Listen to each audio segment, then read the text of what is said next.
এবারে অদ্ভুত পোশাকে র্যাম্পে হাঁটলেন রুনা খান। সচরাচর র্যাম্পে হাঁটতে দেখা যায় না রুনা খানকে। তবে এবার সদ্য অনুষ্ঠিত হয়ে যাওয়া আরকা ফ্যাশন উইকে আজরা মাহমুদের কোরিওগ্রাফিতে তানের শো স্টপার হয়ে স্টেজ মাতালেন এই অভিনেত্রী। ডিজাইনার তানহা শেখের স্ট্রাকচার্ড কর্সেট ড্রেসে রুনা খানের একই সঙ্গে শো স্টার্টার আর শো স্টপারের ভূমিকায় নিজেকে উপস্থাপন করেছেন।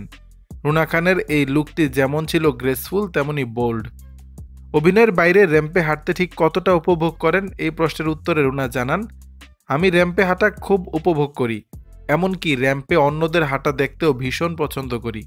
এর আগে এই আলোকিতেই মাহিন খানের শো স্টপার হিসেবে খাদি উৎসবে র্যাম্পে হাঁটি, সেবারও ভীষণ উপভোগ করেছিলাম, এবারও তাই।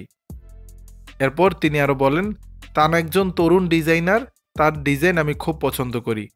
সামাজিক যোগাযোগ মাধ্যমে এমন ছবি প্রকাশের পর অনেকেই রুনা খানের এই সাহসের প্রশংসা করছেন। অনেকেই বলছেন এই বয়সে এসে রুনা খান তরুণ অভিনেত্রীদের জন্য আইডল হিসেবে কাজ করবে। আবার অনেকেই এমন পোশাকে রুনা খানকে কটাক্ষ করেছেন। দর্শক, এমন পোশাকে রুনা খানকে দেখতে কেমন লাগছে জানাবেন নিচের কমেন্ট বক্সে।